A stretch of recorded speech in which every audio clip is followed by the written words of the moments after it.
നമസ്കാരം. മലയാളി വാർത്ത ഇൻസൈഡിലേക്ക് സ്വാഗതം. കൊലയാളികളെ നിങ്ങൾക്ക് പിന്തുണയ്ക്കാം, രക്ഷപ്പെടുത്താനുള്ള ശ്രമങ്ങൾ നടത്താം. അതൊക്കെ പാർട്ടി എപ്പോഴും ചെയ്യുന്ന കാര്യങ്ങളാണ്. എന്നാൽ ADM നവീൻ ബാബുവിൻ്റെ മരണത്തിൽ CPM പാർട്ടി ആ കുടുംബത്തെ ചതിച്ചു, പിന്നീട് കേരളത്തെ ചതിച്ചു. നവീൻ ബാബുവിൻ്റെ കുടുംബത്തിനൊപ്പം എന്ന പ്രസ്താവന നടത്തിയത് പാർട്ടി സെക്രട്ടറി MV ഗോവിന്ദൻ തന്നെയാണ്. ഇപ്പോഴിതാ പാർട്ടിയുടെ കണ്ണൂർ ജില്ലാ സെക്രട്ടറി MV ജയരാജൻ പറയുന്ന പ്രസ്താവനകൾ നമ്മെ തീർത്തും ഭയപ്പെടുത്തുന്നു. നവീൻ ബാബുവിന്റെ കൊലപാതകത്തിൽ PP ദിവ്യയെ പൂർണ്ണമായി പിന്തുണയ്ക്കുകയാണ് CPM ജില്ലാ സെക്രട്ടറി MV ജയരാജൻ.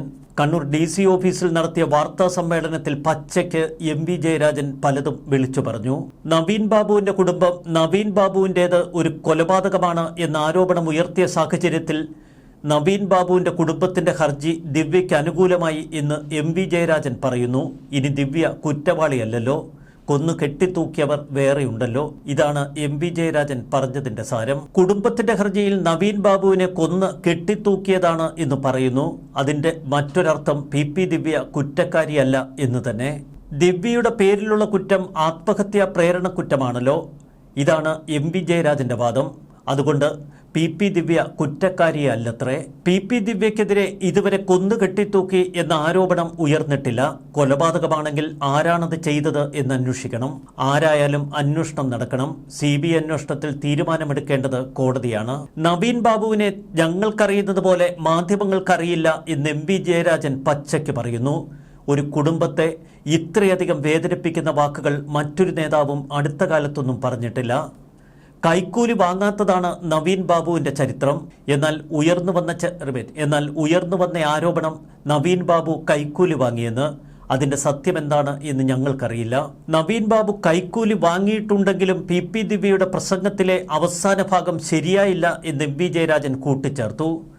വിചിത്രമായ പ്രസ്താവനയാണ് MV ജയരാജന്റെ നാവിൽ നിന്ന് കേരളം കേൾക്കുന്നത്. PP ദിവ്യയെ രക്ഷിക്കാൻ ഏത് മ്ലേച്ഛ കളികളും ഈ പാർട്ടി കളിക്കും എന്നതിൻ്റെ വ്യക്തമായ സൂചന. എന്തുകൊണ്ട് PP ദിവ്യ കുറ്റക്കാരിയല്ല എന്ന് MV ജയരാജൻ ഇത്ര തൻ്റെ ഇടത്തോടെ പരസ്യമായി പറയുന്നു? PP ദിവ്യ തന്നെയല്ലേ നവീൻ ബാബുവിൻ്റെ ദുരൂഹ മരണത്തിൽ ഒന്നാം സ്ഥാനത്ത് നിൽക്കേണ്ട പ്രതി? അധിക്ഷേപ പ്രസംഗം നടത്തിയ PP ദിവ്യ പിന്നീട് എങ്ങോട്ടേക്കാണ് പോയത്? പിന്നീട് നവീൻ ബാബുവിന് എന്ത് സംഭവിച്ചു? നവീൻ ബാബുവിന് സംഭവിക്കുന്നതിനെക്കുറിച്ച് കൃത്യമായി PP ദിവ്യ പ്രവചിച്ചിരുന്നു. നവീൻ ബാബുവിന് ഒരു സിവിൽ ഡെത്ത് വിധിച്ചതിന് ശേഷമാണ് തന്റെ പ്രസംഗം പോലും ദിവ്യ അവസാനിപ്പിച്ചത്. നവീൻ ബാബുവിന്റെ കൊലപാതകത്തിൽ PP ദിവ്യയുടെ പങ്കിനെക്കുറിച്ച് അന്വേഷിക്കേണ്ടത് പോലീസാണ്. പോലീസ് അന്വേഷണം നടത്താതെ പൂർണ്ണമായും PP ദിവ്യയെ രക്ഷിച്ചു. എന്നിട്ട് പാർട്ടി സെക്രട്ടറി പറയുന്നു ദിവ്യയുടെ പേരിൽ ആത്മഹത്യാ പ്രേരണ കുറ്റമല്ലേ ഉള്ളൂ. ഈ വാദം വിചിത്രമാണ്, ക്രൂരമാണ്. നവീൻ ബാബുവിന്റെ കുടുംബത്തെ ഇത്രയധികം വേദനിപ്പിക്കുന്ന പ്രസ്താവനകൾ ഈ പാർട്ടി നേതാക്കളുടെ നാവിൽ നിന്ന് വരുന്നത് കേരളത്തെ വേദനിപ്പിക്കുന്നു. അത്ര മ്ലേച്ഛമായ കാര്യങ്ങളാണ് കണ്ണൂരിൽ സംഭവിച്ചുകൊണ്ടിരിക്കുന്നത്. നവീൻ ബാബുവിന്റെ യഥാർത്ഥ കൊലയാളികൾ ആര് എന്ന അന്വേഷണത്തിൽ എപ്പോഴും അന്വേഷണ സംഘത്തിന് മുന്നിലുള്ള മുഖ്യപ്രതി ഇതേ PP ദിവ്യ തന്നെയാണ്. നവീൻ ബാബുവിന്റെ ആത്മഹത്യയിൽ മുൻ ജില്ലാ പഞ്ചായത്ത് പ്രസിഡന്റ് PP ദിവ്യയ്ക്ക് ഇപ്പോൾ ജാമ്യവ്യവസ്ഥയിൽ ചില ഇളവുകൾ കിട്ടി.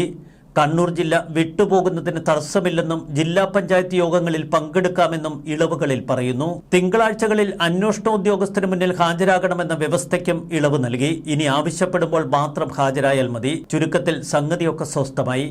ഇനി ജില്ലാ പഞ്ചായത്ത് പ്രസിഡന്റ് കസേരയിൽ എപ്പോൾ കയറിയിരിക്കുമെന്ന് നമുക്ക് നോക്കിയിരിക്കാം. തലശ്ശേരി സെഷൻസ് കോടതിയിൽ നൽകിയ അപേക്ഷയിലാണ് ഇത്തരമൊരു ഉത്തരവ് PP ദിവ്യ നേടിയെടുത്തത്. കണ്ണൂർ ADM നവീൻ ബാബുവിന്റെ ആത്മഹത്യയുമായി ബന്ധപ്പെട്ട കേസിൽ പ്രതി ചേർക്കപ്പെട്ട ദിവ്യയ്ക്ക് നേരത്തെ തന്നെ ജാമ്യം ലഭിച്ചിരുന്നല്ലോ.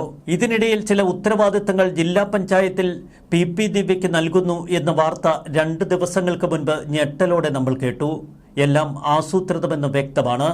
ആരോപണങ്ങളിൽ നിന്ന് PP ദിവ്യ മുക്തയായി പാർട്ടിയിൽ കൂടുതൽ സജീവമാകട്ടെ എന്നാണ് നേരത്തെ MV ഗോവിന്ദൻ PP ദിവ്യയോട് പറഞ്ഞത്. ജയിലിൽ നിന്നിറങ്ങിയ ദിവ്യയെ സ്വീകരിക്കാൻ അന്ന് MV ഗോവിന്ദൻ സ്വന്തം ഭാര്യയെ പോലും അയച്ചിരുന്നു. പാർട്ടി PP ദിവ്യയെ എന്തുകൊണ്ട് ഇത്രയധികം ചേർത്തു പിടിക്കുന്നു എന്നൊക്കെ കേരളത്തിൽ അരിയാഹാരം കഴിക്കുന്ന ഓരോരുത്തർക്കും അറിയാം. നവീൻ ബാബുവിന്റെ കുടുംബത്തിനുള്ള അതേ സംശയങ്ങൾ കേരളത്തിലെ ഓരോ മനസ്സുകൾക്കുമുണ്ട്. അത് മനസ്സിലാക്കാതെ പോകുന്നത് ഈ പാർട്ടി മാത്രമാണ്. കാരണം കണ്ണൂരിൽ നവീൻ ബാബുവിന് എന്താണ് സംഭവിച്ചത് എന്ന് കൃത്യമായി അറിയുന്നവർ അരങ്ങിലിരുന്ന് ഇപ്പോഴും കരുക്കൾ നീക്കുന്നു. അവർ PP ദിവ്യയെ രക്ഷപ്പെടുത്താൻ സർവ്വസന്നാഹങ്ങളും ഒരുക്കുന്നു. പോലീസ് സംഘം ഈ കേസ് അട്ടിമറിച്ചു എന്ന് കൃത്യമായി ഹൈക്കോടതിയെ ബോധ്യപ്പെടുത്താൻ നവീൻ ബാബുവിൻ്റെ കുടുംബത്തിന് കഴിഞ്ഞിട്ടുണ്ട്. അവരുടെ വാദങ്ങൾ മൂർച്ചയേറിയതായിരുന്നു. എങ്ങനെയാണ് നവീൻ ബാബു കൊല്ലപ്പെട്ടത് എന്ന് കൃത്യമായി കണ്ടെത്താൻ ഇതുവരെ അന്വേഷണ സംഘത്തിന് കഴിഞ്ഞില്ല. അന്വേഷണ ഘട്ടത്തിലിരിക്കുന്ന ഒരു കേസിനെക്കുറിച്ച് ഇത്തരം പ്രസ്താവനകൾ നടത്താൻ ഒരു പാർട്ടിയുടെ, അതും കേരളം ഭരിക്കുന്ന പാർട്ടിയുടെ ജില്ലാ സെക്രട്ടറി ശ്രമിക്കുന്നുവെന്ന് പറയുമ്പോൾ എത്രമാത്രം ക്രൂരമാണ് എന്ന് നമ്മൾ ഓർക്കുക. അതുകൊണ്ട് തന്നെ നവീൻ ബാബുവിൻ്റെ കൊലപാതകം അട്ടിമറിക്കാൻ മാത്രമല്ല, കേസ് CBIക്ക് പോകാതിരിക്കാനുള്ള സർവ്വതന്ത്രങ്ങളും ഇവർ പയറ്റും. ജയരാജന്റെ പ്രസ്താവനയ്ക്ക് പിന്നിൽ ഒട്ടനവധി ദുരൂഹതകളുണ്ട് എന്ന് വ്യക്തമാണ്. PP ദിവ്യയെ രക്ഷപ്പെടുത്തുക മാത്രമല്ല, യഥാർത്ഥ പ്രതികളെ രക്ഷപ്പെടുത്തുകയാണ് CPMന്റെ ലക്ഷ്യം. അതുകൊണ്ടാണ് അവർ പ്രകാശനിലോ മറ്റ് സംശയനിഴലിൽ നിൽക്കുന്ന പ്രതികളുടെ നേർക്കോ അന്വേഷണം വ്യാപിപ്പിക്കാത്തത്. വളരെ സ്വസ്ഥമായി ആ കളക്ടറെ ഇപ്പോൾ ദില്ലിയിലേക്ക് പാഴ്സൽ ചെയ്തിരിക്കുന്നത്. ഏതു വിധേനയും ഈ കേസ് അട്ടിമറിക്കുക എന്നത് തന്നെയാണ് ചിലരുടെ ലക്ഷ്യം. അത് വ്യക്തമാക്കുന്നതാണ് ഇത്തരം പ്രസ്താവനകൾ. ക്രൂരമാണ്, അതിക്രൂരമാണ്. ന്യൂസ് ഡെസ്ക് മലയാളി വാർത്ത ഇൻസൈഡ്.